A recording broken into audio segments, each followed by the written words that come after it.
This is a well-known fact that if you want to rule the nation, destroy its history. By this method, alien rulers were successful in our country. A similar misconstrued fact that we were all compelled to believe was that the Saraswati River is a mythical river that never existed.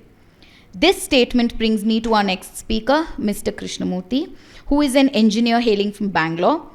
Our friend will show you something that is bound to make you gasp in awe. Over to you, sir. Namaste. Today's topic, River Saraswati. Before getting into the topic, just would like to highlight one incident. Hope in the second Independence Day celebration after Modi took over the government at Delhi, from the Red Fort, he spoke, I still remember that, spoke about a sentence about Indian economy, how the Indian economy should be. The Indian economy, out of 100%, 30% should come from agriculture or the traditional agriculture or the developed. Another 30% from the manufacturing and trading, and 30% from the hospitality industry, and 10% from miscellaneous. I was wondering, because being a student of ancient history and archaeology, I always saw this in our ancient history. That's how I wanted to bring that note before getting into the River Saraswati topic. Actually, dwelling into the River Saraswati topic will give the complete details of civilization, our history, archaeology, economics, culture, a divinity, whatnot. But as I in the introduction said, it was always said that River Saraswati was a myth, and still people overcome those myths and they have their own traditional way. And Saraswati was worshipped as goddess even till date. I see most of us have the experience of working goddess Saraswati in our childhood before the examinations, right?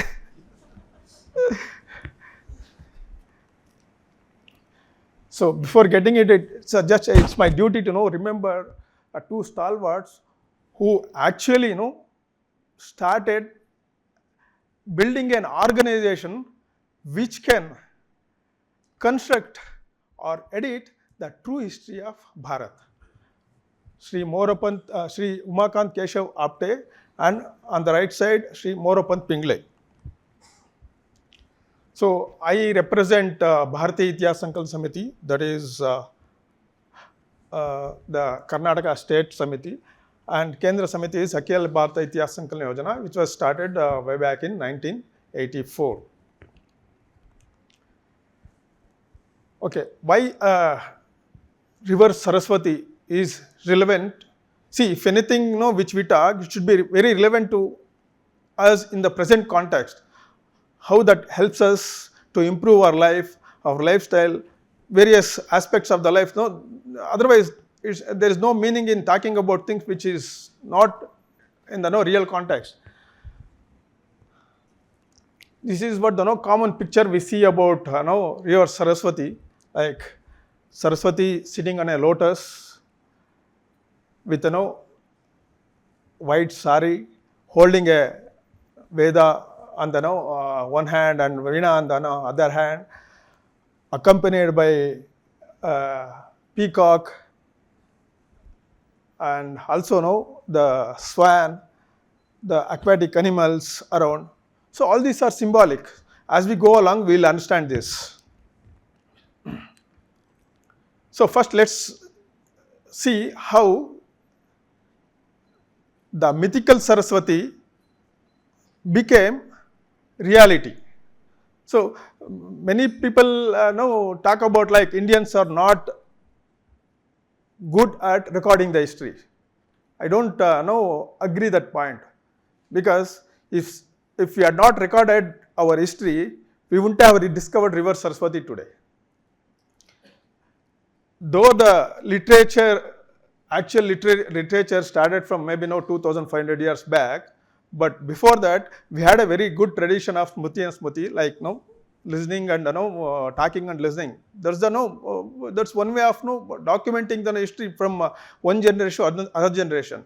So in that aspect, we have a abundant evidence of history available with us. Only thing, it should be made accessible very easily to the people or the researchers. So river Saraswati can be seen in the Vedic context, in the epic and Puranas, epic Ramayana and Mahabharata and Puranas. Satellite images gives the images of the lost river Saraswati, the geographical evidences and images and explorations of ISR ONGC, archaeological evidences, folklore, and of course, main importantly, the continuity of life. River Saraswati existed at least, as per document, 8,000 years back. We have evidences. From there to till date, we have a continuous flow of culture that is called continuity of life even till today. This is the area which is called Sapta Sindhu region, the land of 7 rivers, starting from Saraswati, Shatadru, Purusni, Asikni, Vitasta, and Sindhu, which is also called Aryavarta in the Puranic text. And mainly this map is created based on Rigvedic references. River Saraswati is mentioned 71 times in Rigveda. So one of the famous hymn which I have taken from Rigveda, she is called as Ambitame, Naditame, Devitame. Ambitame means Mahamata, mother of all of us. All of us means including human beings and creatures, the aquatic creatures actually especially mentions.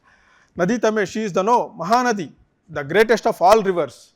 Devitame, she is the greatest of all goddess. So though we have other rivers references in the Rigveda, only Saraswati is mentioned in such a great depiction. Why? Actually, if you see, river Ganga is also almost equivalent as mighty as river Saraswati, but Ganga is mentioned only twice in the scripture in the Rigveda, but Saraswati is mentioned 71 times. And this is one of the hymn which gives the list of rivers on the Sapta Sindhu region. The interesting point is like Ganga, Yamuna, Saraswati, Shatadru, Purushni, Marudvida, Asikni, Arjikya, Vitasta, Shushoma. If you see all these the river names, geographically it is mentioned like starting from east going to the west. This is from the chapter of the Battle of 10 Kings, where the Aryan king or the local king Sudasa drives out the Dasyus, non-Aryans, from Bharat to out of India. See, it is out of India theory which is actually the latest theory or the fact which has come up. One of the evidence for that, wherein river Saraswati is mentioned especially. Ramayana 6 times, because when Bharata goes from Ayodhya to Kaikya, Kaikya is maternal grandfather's home. So Kaikya is like today's Takshashila, beyond that. So while coming back also, so not much reference in Ramayana, but in Mahabharata we have 235 times river Saraswati is mentioned. Why? Because entire Mahabharata happened around that region, and the importance of river Saraswati. This is the list of places when Balarama, the elders, the brother of Krishna, goes on Tirtha Yatra. We know that. So, in Mahabharata and in Bhagavata also, there are 35 places mentioned. Currently, out of which 16 places are precisely identified. Where are those? Starting from Gujarat, Dwarka. He starts from Dwarka and goes to Adi Badri, last point, that is in Yamunanagar. In between, no, the route is, which he has taken care, that was first, no, the mapped. In Puranas, we have in Vamana Puranas, Skanda Purana, Narada Purana. Mainly these Puranas are the documents which have documented, actually history. It is not just, religious or dharmic, scriptures. Puranas are actually the documents of history. It depicts, history in five elements: Sarga, Pratisarga, Manvantara, Vamshacharita, Vamshavali. Like, from creation till the king's rule, the Puranas document these things in 5 elements. So, in many Puranas, actually we see the reference of Saraswati, and especially Rishi Markandeya. We have a Markanda, Bhata Markanda valley in Shivalik range, wherein the ashram, hermitage of sage Markandeya was there. In fact, he refers to the river Saraswati appearing in front of his ashram. So, many such references. I will just take a couple of minutes to tell about how river Saraswati is connected with Shiva.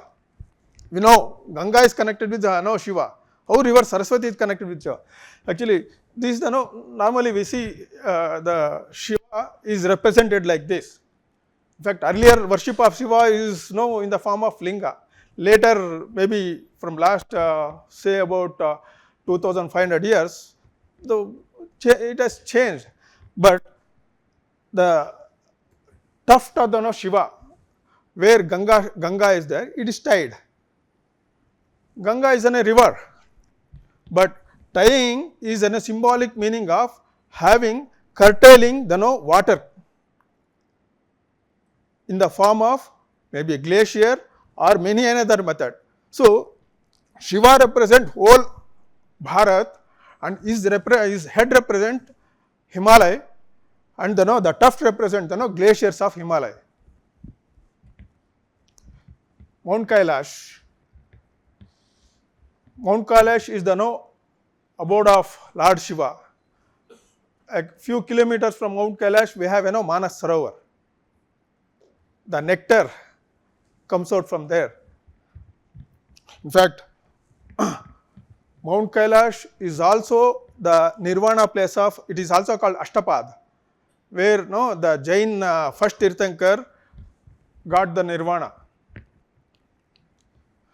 These are the glaciers which are the sources, were the sources of river Saraswati. Sargarohani, Bandar Poonch and Kalna Glacier. Sargarohani is the same place where the Pandavas left their mortals.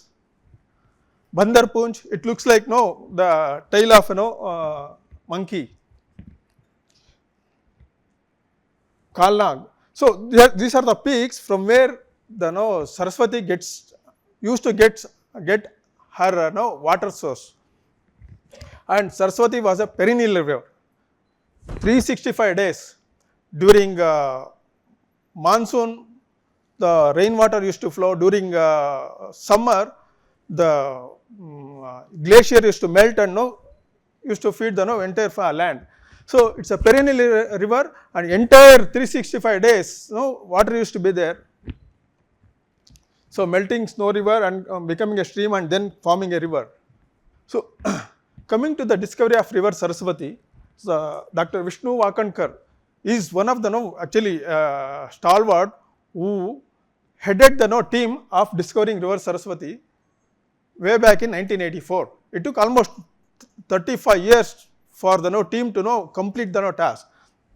He is also famous for discovering the Bhimbetka caves, the rock art caves, the oldest inhabited place in the world.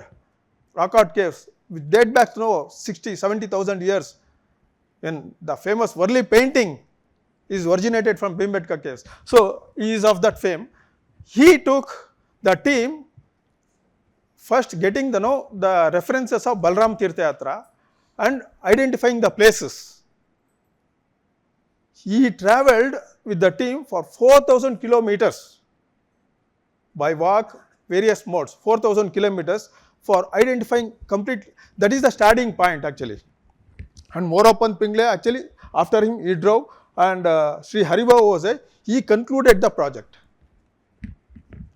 Some of the old pictures when team, there was no the projector, no screen, no mic, nothing, actually no modern equipment. Still people used to have paper and pen to chalk out plans and do the researches and conduct the meetings. This was the final seminar which happened in Kurukshetra. I was part of it in 2011 when entire scholar community assembled there and declared the existence of river Saraswati with facts and survey maps. So some of the team pictures. Okay, this is one of the map. If you see, this is the course of river Saraswati. If you see the black dots, those are the archaeological sites or the settlements. The more density of the settlements you can see on the path of the river Saraswati, whereas in parallel you can also see river Sindhu. This is river Sindhu. Out of 2,500 sites, archaeological sites identified, more than 80% of the sites lie on the bed of or the banks of the river Saraswati. Still, as Utpal said, this is the era of narratives. The narrative, setting up narrative started almost 150 years back when Britishers started distorting the history. When the first excavation of Harappa happened in 1925, although it was identified way back in 1856, the excavation of Harappa took almost 70 years to start. Even today in our textbook, we used to have like Harappan civilization. See, that was the narrative set 100 years back. Identifying and bringing up the rejuvenation of Saraswati River, debunked this theory and set a new narration. That is Vedic river Saraswati. How it happened? First it was Harappa, where actually the civilization first place was identified and excavated. We the whole world got to know that Indian civilization went back to 3,500 years back. But it didn't stop there. Then they started, because of the river flow, since Saraswati was not in fact in the limelight and not discovery was done completely. Later the civilization name was given as Sindhu civilization. But the fight went on, because though we have good regards on river Sindhu, but Saraswati contributed to the entire civilization. Now the narrative is changed to Saraswati Sindhu civilization. Our final goal is, it's just not Saraswati Sindhu civilization, because the civilization is based on the Vedas. It is a Vedic civilization. Ultimately that is going to happen. So this is the image of ISRO Jodhpur and Hyderabad. It shows the course of river Saraswati and its paleo channels. Paleo channels means the dried bed of the river Saraswati, where river Saraswati flew about 3,500 years back. Manas Sarovar, the Sutlej river starts from Manas Sarovar. That's what I said, how river Saraswati is connected with Lord Shiva. Manas Sarovar is the origin from where river Sutlej starts, and river Tons starts from the Shivalik mountains. Those two are the main tributaries of river Saraswati, Sutlej and river Tons and Yamuna also. This is the image which shows where the actual underground water flew. And on the right side you can see the image, the drilling at the various sites, archaeological sites on the paleo channels showed that the sediments collected in those locations were as same as Himalayan glacier water contents.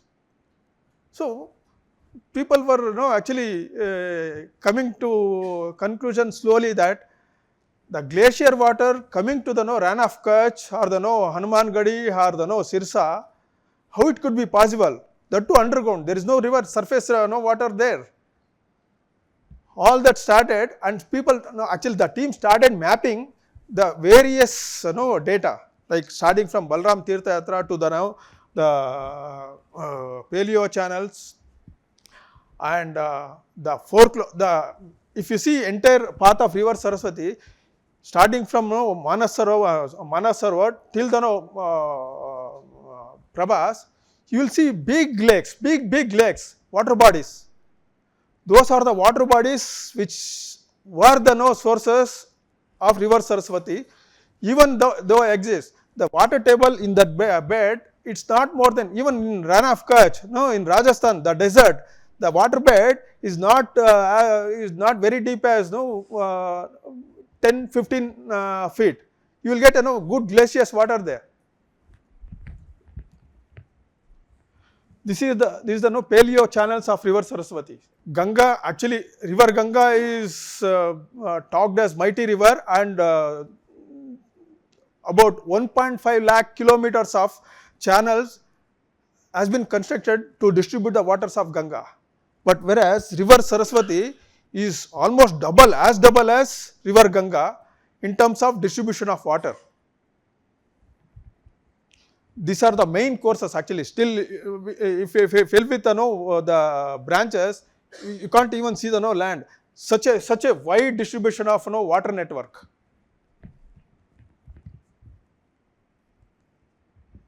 Yeah, main cities of the river Saraswati, along the river Saraswati, Lothal, Dholavira, Mohenjo-daro, Ganeriwala, Kalibangan, Rakhigadi, Banavali, Harappa, you name it. Most of the sites have 3 phases of settlements: an early settlements, middle settlement, and the later settlements. Early settlements goes as back as 7500 BCE.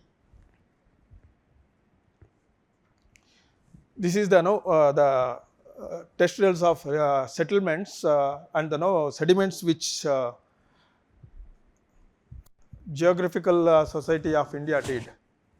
So, there are various and several documents and researchers documents were available, and they were put together and culminated into like deciding like this is the course of river Saraswati. Okay, what happened to river Saraswati then?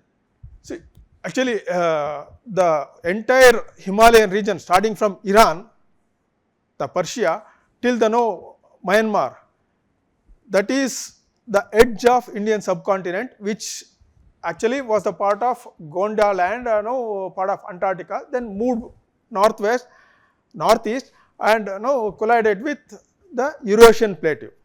When the Indian subcontinent and Eurasian plateau collided together, the mountains formed, Himalayas mainly.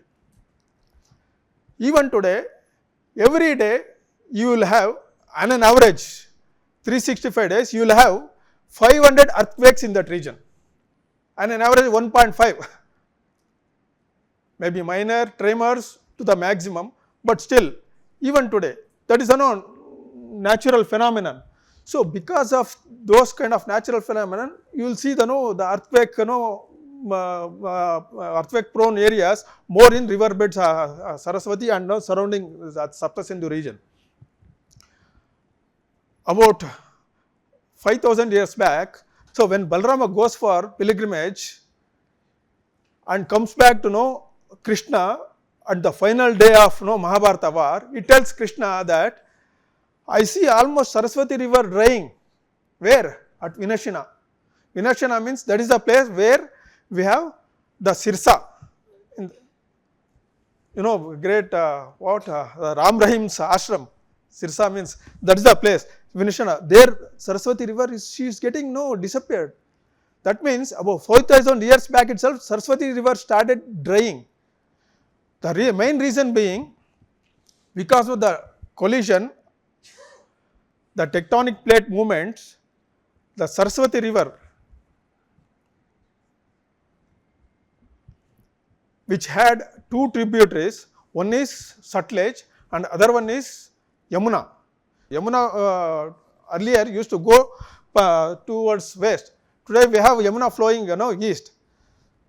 And at Roopnagar in Haryana district, Roopnagar, that is called Ropar, there actually even today we can see the Sutlej, river Sutlej, she was flowing and joining Saraswati here. She took a U-turn and joined Beas. Because of the tectonic movements, the mountains moved actually, the Markandeya valley, in the Markand valley, entire mountain moved. So, Rajesh was telling about, always he used to tell about the river Saraswati disappearing at village Mana. That is one part of the river Saraswati. So, when Sutlej river changed their course and joined Beas, the main water body or the water source for the river Saraswati, most of the river, about 70-80% of the water got cut. Then river Yamuna, who used to come and join river Saraswati here, she took the different route and joined Ganga at Prayag. So the main course of river Saraswati almost started drying. It took almost about 1200 years to completely dry. From Mahabharata time, that is 5000 years back, till 1800 BCE. So it took almost million of to completely get dried. So Saraswati became a seasonal river. She used to flow only during some winter rainy season. Today Saraswati river is identified or known as river Gaggar. So Sutlej took U-turn and joined Beas. This is the actual course. So this entire water got disconnected from Saraswati, and Yamuna, instead of going and connecting river Saraswati, so she took other course. So from Manas Sarovar, Saraswati, the Manas Sarovar water used to come and join river Saraswati. So though Saraswati, see actually at one point of time, the width of the river Saraswati was about 15 to 20 kilometers. Today we learn about the river Brahmaputra, like already great bridge is built. River Saraswati was as big as but Sutlej and Yamuna joined, she was called in the name of river Saraswati only because of her divinity. I don't get into that.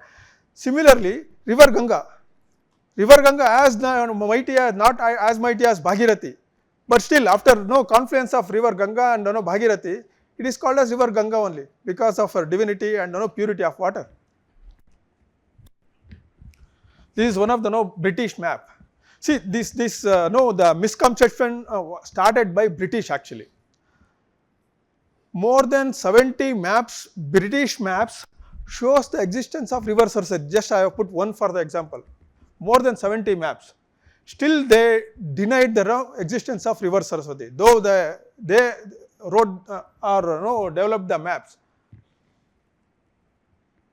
Adibadri is the current the origin of river Saraswati, where the Saraswati Kund is built.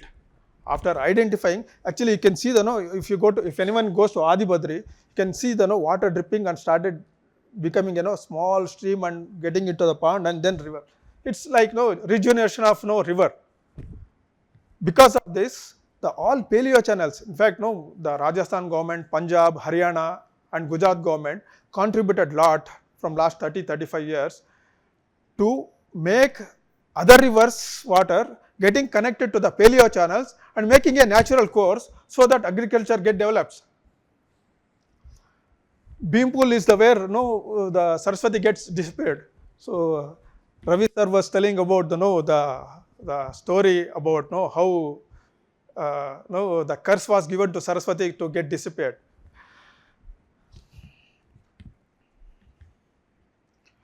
This is a Kalibangan site. We have a Shivalinga which is dated back to 4500 BCE. That is almost before Mahabharata war it goes to. Also in Kalibanga you can see the fire altar. Fire altar. This is the Dholavira site. Saraswati civilization sites are one of the best example for water consumption, water conservation. Dholavira was one of the classic example. Dholavira has got about say about 4 km by 4 km size. Around the city, 16 reservoirs like this, 16 reservoirs which is dating back to 6000 years were built, and those reservoirs store the water, and it was used for both for agriculture and as well as for the general purpose. In that 4 by 4 kilometer size, they had a 40,000 people inhabiting. The factory complex, the labor complex, labor sheds. Saraswati, why I said in the beginning why Mr. Modi told about the ratio. Saraswati River, Indians never dependent on agriculture majorly for their economy. The Saraswati civilization contributed more than 30% for the industrialization, metallurgy, artifacts, crafts, cotton, export of the grains. Saraswati from Bharat, at least the documented 81 countries, we used to export the goods to 81 countries, starting from Rome to Egypt, Mesopotamia, till the Persian collapse. The David temple, Solomon temple of Israel had most of the precious gems from the Gujarat, Indian made.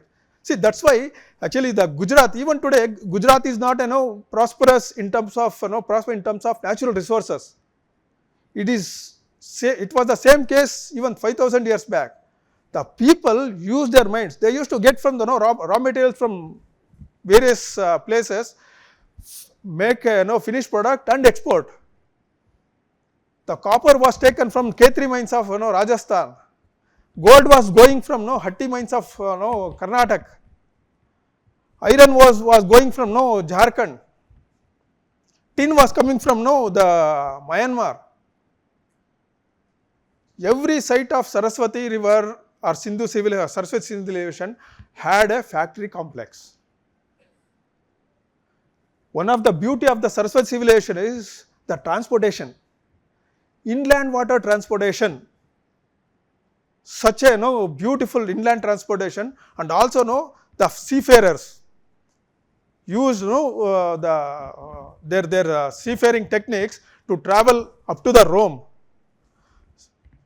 So Saraswati, it's not just the divine. Mainly I wanted to press upon the economy of the country, why flourished because of this.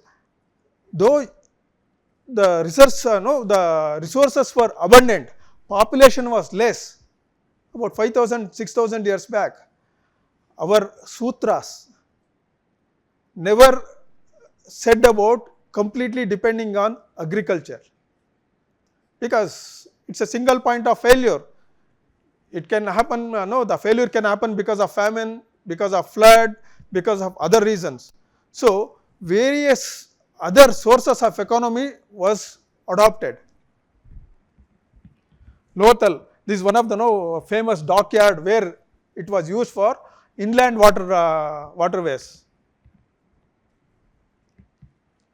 So Samudranarayana temple, mainly actually S.R. Rao from Karnataka, from where actually he started because of this reference, Samudranarayana temple reference, he identified the submerged Dwarka. So today we have last week I think Prime Minister inaugurated and went down, and in fact he introduced to the entire world that Dwarka is not a myth. Yeah, this is actually the Namaskara mudras are the yogic postures which is dating back to 5,000 years. See, this is one of the important thing which says about the continuity of life. The doll which was recovered in Nowshera of Pakistan, the doll has got the sindoor at the parting of hair, which is in red color. You can see that. The black hair, gold plated necklace. This is one of the classic example of Indian culture which has continuity from last 5,000 years. Ramila Thapar in fact commented about like this is the doll which is bought from somewhere else, and these people are making fun of it. B.B. Lal was father of Indian archaeology. He addressed said this in press conference also, like the archaeologist who discovered was a French archaeologist, and people who workers were there Pakistanis. There were no Hindus were the part of the still the narrative set by those people continued till last 10 years. Okay, I will stop here. So, many things which tells about the continuity of life throughout. We were never in a dark period. Our history was not dark, didn't face any dark age. Because of the scarcity and the lack of evidences which is not easily available, you can't say civilization had a dark period. No, those days have gone. Yeah, some of the things where because of the river Saraswati thing, you can read this. Thank you.